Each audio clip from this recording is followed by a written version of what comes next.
Hello, আশা করি সবাই ভালো আছেন। তো আজকে আমি একটা নতুন পরীক্ষার নোটিফিকেশান নিয়ে কথা বলতে চলেছি। তো সেখানে কিভাবে অ্যাপ্লাই করবেন বা এলিজিবিলিটি কী থাকতে পারে সে নিয়ে ছোট্ট একটি আলোচনা করব এই ভিডিওতে। তো আপনারা জানেন আমাদের পাশের রাজ্য বিহার, সেখানে এস্টেট হচ্ছে, যেটা 2026-এর গত বছরেও হয়েছিল। এবারে আবারও এস্টেট নেওয়া শুরু হবে। ইতিমধ্যেই তাদের নোটিফিকেশনটি পাবলিশ হয়েছে। তো প্রথমেই বলে রাখি যে পুরো পরীক্ষাটি এমসিকিউ বেসড হয় এবং সিবিটি মোডে হয়। প্রত্যেকটি কোশ্চেন 1 মার্কসের, এখানে কোনো নেগেটিভ মার্কিং নেই। এমসিকিউ বেসড পরীক্ষাটি। এরপর আসি পেপারের কথা, অর্থাৎ কোন কোন পেপার আছে সেখানে। আমাদের সেখানে দুটো পেপার আছে। একটা পেপার 1, যেটা ক্লাস 9 এবং 10-এর জন্য মাধ্যমিক, এবং পেপার 2 সেটা ক্লাস 11 এবং 12-এর জন্য, এবং সেটা উচ্চ মাধ্যমিক।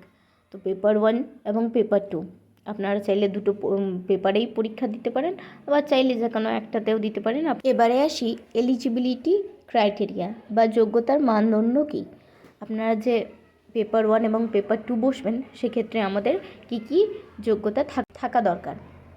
তো পেপার 1-এর ক্ষেত্রে, অর্থাৎ মাধ্যমিক যে লেভেল, সেই লেভেলের জন্য 50% in graduation or post graduation with B Ed. এইটা সব থেকে ন্যূনতম, বা এটা সবার মধ্যে এটা থাকতে হবে আর কি। এছাড়াও অন্যান্য কিছু বিষয় আছে, সেগুলো আপনারা নিজেদের মতো করে যার যেটা সাবজেক্ট সেই অনুযায়ী চুজ করতে পারেন। তো আমার যেহেতু সাহিত্য বা আমার যেহেতু ইংরেজি বিষয়, তো সেখানের মেন যেটা যে 50% ইন গ্র্যাজুয়েশন মানে অনার্স, যে বিষয়টাতে আপনি গ্র্যাজুয়েশন করেছেন সেই বিষয়, এবং পাশাপাশি বিএড থাকতে হবে যে কোনো রিকগনাইজড ইউনিভার্সিটি থেকে।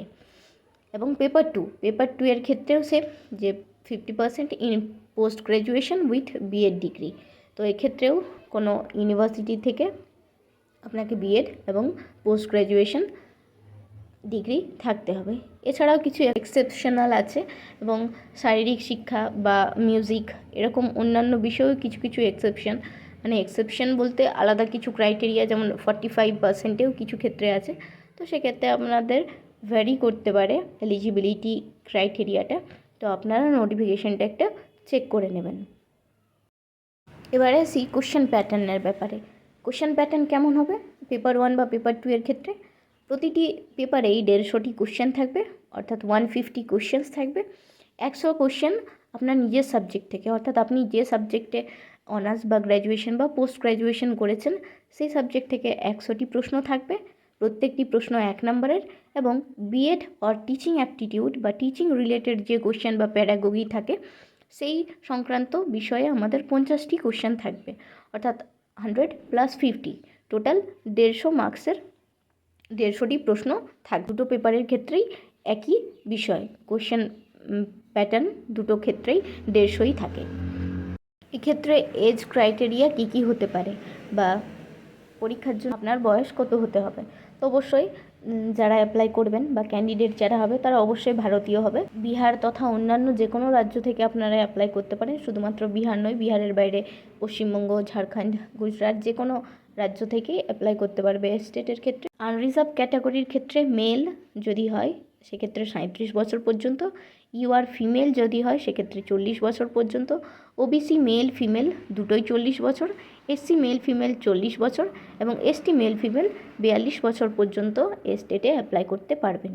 তো এক্ষেত্রে আপনার যে ক্যাটাগরি সেই অনুযায়ী আপনি বয়সসীমা অনুযায়ী এই পরীক্ষায় অ্যাপ্লাই করতে পারেন। এই পেপারটি যেহেতু শুধুমাত্র কোয়ালিফাইং, তো এক্ষেত্রে আমাদের একটা নির্দিষ্ট নাম্বার আছে, সেটা আমাদের পার করলেই বা সেটা ক্লিয়ার করলেই আমরা পাস বলে ধরা যায় আর কি। তো সেক্ষেত্রে ইউআর বা রিজার্ভ ক্যাটাগরি হলে 50%, ওবিসি হলে 45.5%, এবং এসসি ক্যাটাগরির মধ্যে হলে 42.5%, এবং ফিমেল ক্যাটাগরি হলে 40%-এর মধ্যে হলেই কাট অফ ক্লিয়ার করবে বা কোয়ালিফাই করবে আর কি। প্রথম পেপারটা মানে স্টেট কোয়ালিফাই করবে, আর স্টেট যদি কোয়ালিফাই করে তাহলে ওই রাজ্য টিচার নিয়োগ সংক্রান্ত বসার জন্য অ্যাপ্লিকেবল হয়। তো যাই হোক, এই রুলটি কেবলমাত্র বিহার স্টেটে যারা থাকে বা বিহারের স্থায়ী বাসিন্দা যারা, তাদের জন্যই এই রুলটি খাটে। মানে ইউআর 50 বা ওবিসি 45, এসসি 42, ফিমেল ক্যাটাগরি 40%, এই সমস্ত নিয়মগুলো তাদের জন্যই খাটে যারা বিহারের মানে পশ্চিমবঙ্গ বা অন্যান্য রাজ্যের ক্ষেত্রে কিন্তু কোনো ছাত্রছাত্রীরা বা কোনো ক্যান্ডিডেট এই সুবিধাগুলো পাবেন না, যে 40% মার্কসের মধ্যে মেয়েরা ওবিসি বা এসসি হলে 45 বা 42% মার্কস ক্যারি করলেই সে পাস, এমনটা কিন্তু নয়। অন্যান্য রাজ্যের ক্ষেত্রে বা এই নিয়মটা লাগু হবে না, কেবলমাত্র সেটা বিহারের ক্যান্ডিডেটদের জন্য বা বিহারের স্থায়ী বাসিন্দা যারা, তাদের ক্ষেত্রেই এই নিয়মটা লাগু হবে। The students of other state R considered unreserved. অন্যান্য রাজ্যের যে স্টুডেন্টরা থাকবে তারা সেটা ইউআর বা রিজার্ভ ক্যাটাগরির মধ্যেই পড়বে। মানে 50% মার্কস ক্যারি করলে সে ওই পরীক্ষাটা মানে স্টেটটা পাস করতে পারবে। মানে আমাদের ক্ষেত্রে যদি 150 নম্বরের পরীক্ষা হয়, তাহলে 150 হলে আমরা 75 পেতে হবে, তবেই সেইটা কোয়ালিফাইং হবে বা সেটা কোয়ালিফাই করা যাবে। এবারে আসি পেপার ফিজের ব্যাপারে। মানে আমরা পেপার 1 নাকি পেপার 2 বসবো, নাকি দুটো একসাথে বসবো, যে অনুযায়ী বসবো সেই অনুযায়ী আমাদের অ্যাপ্লিকেশন ফিস লাগবে। তো ইউআর বা ওবিসি, প্রথমেই বললাম যে আমরা বাইরের রাজ্যে, তাহলে বিহারের রাজ্যের যেহেতু নয়, এটা ইউআর ক্যাটাগরির অন্তর্গত। তো যদি কেউ পেপার 1 এবং পেপার 2 এর মধ্যে যে কোনো একটি পেপার দেই, সেক্ষেত্রে তাকে 960 টাকা লাগবে। এবং পেপার 1 পেপার 2 যদি একসাথে দেই, তাহলে সেক্ষেত্রে 1440 টাকা লাগবে। এবং এসসি এসটি যদি হয়, তাহলে পেপার 1 অথবা পেপার 2 যে কোনো একটা পেপারের জন্য 760 টাকা, এবং পেপার 1 ও পেপার 2 এর জন্য 1140 টাকা একসাথে লাগবে। তো এক্ষেত্রে অন্যান্য স্টেটের যারা, তারা সবাই আনরিজার্ভ ক্যাটাগরির অন্তর্গত। তো আমরা পেপার 1 বা পেপার 2 বা আলাদা আলাদা বা একসাথে যাই করি, সেক্ষেত্রে আমাদের 960 টাকা বা 1440 টাকা একসাথে লাগবে। এবং এসসি বা এসটি যারা, সেটা বিহার স্টেটের যারা ছাত্রছাত্রী, তারাই এই সুবিধাটা পাবে। এবারে বলি মোড অ্যান্ড টাইম ও ডিউরেশনের কথা। পরীক্ষাটি আমাদের সিবিটি মোডে হয় বা কম্পিউটার বেসড এক্সামিনেশন পুরোটা। এবং ডিউরেশন বা সময় যদি বলি, সেক্ষেত্রে 2.5 ঘন্টা আমরা সময় পাবো। এবং ফর্ম ফিল আপের ডেট 17 আগস্টের 17 তারিখ থেকে 31শে আগস্ট পর্যন্ত ফর্ম ফিল আপ চলবে। তো আপনারা তার মধ্যেই ফর্ম ফিল আপ অবশ্যই করে নিতে পারেন।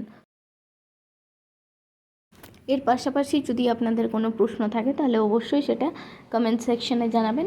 আমি যদি জানি, তাহলে অবশ্যই আপনাদের জানানোর চেষ্টা করব।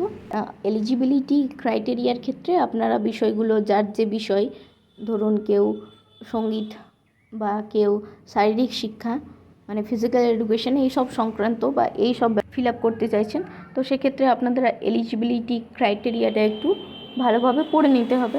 Thank you for watching.